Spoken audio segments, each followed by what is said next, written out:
These were interrupted by Mrs. Bug leaning past me, a large meat mallet in her hand, and dotting Mr. Brown smartly on the head with it. His eyes rolled back in his head, and he dropped on his face without another word. "I'm that sorry, Mrs. Fraser," Mrs. Bug said, apologetic.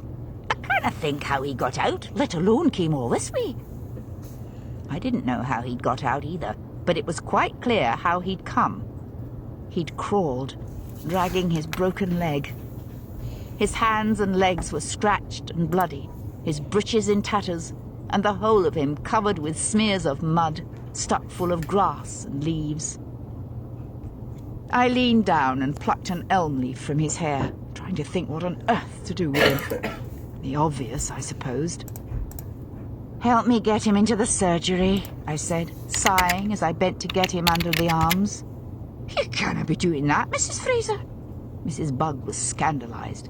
"Himself was very fierce about it.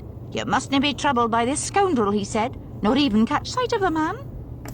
"Well, I'm afraid it's a bit late not to catch sight of him," I said, tugging at the inert body. "We can't just let him lie on the porch, can we? Help me." Mrs. Bug appeared to see no good reason why Mr. Brown ought not to continue lying on the porch, but when Malva, who'd been pressed flat against the wall, wide-eyed during the uproar, came to help, Mrs. Bug gave in with a sigh, laying down her weapon and lending a hand.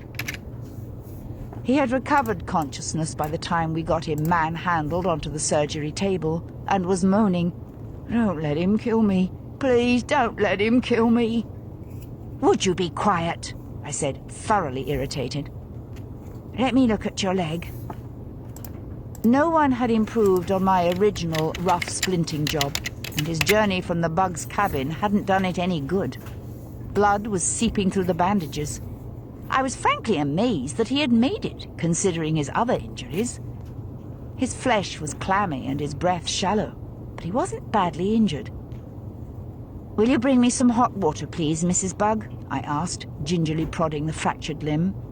"And perhaps a little whiskey? He'll need something for shock." "I will not," Mrs. Bug said, giving the patient a look of intense dislike.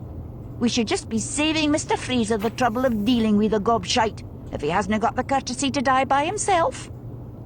She was still holding her mallet, and raised it in a threatening manner, causing Mr. Brown to cower and cry out as the movement hurt his broken wrist. "I'll fetch the water," Malva said, and disappeared. Ignoring my attempts to deal with his injuries, Mr. Brown seized my wrist with his one good hand, his grip surprisingly strong.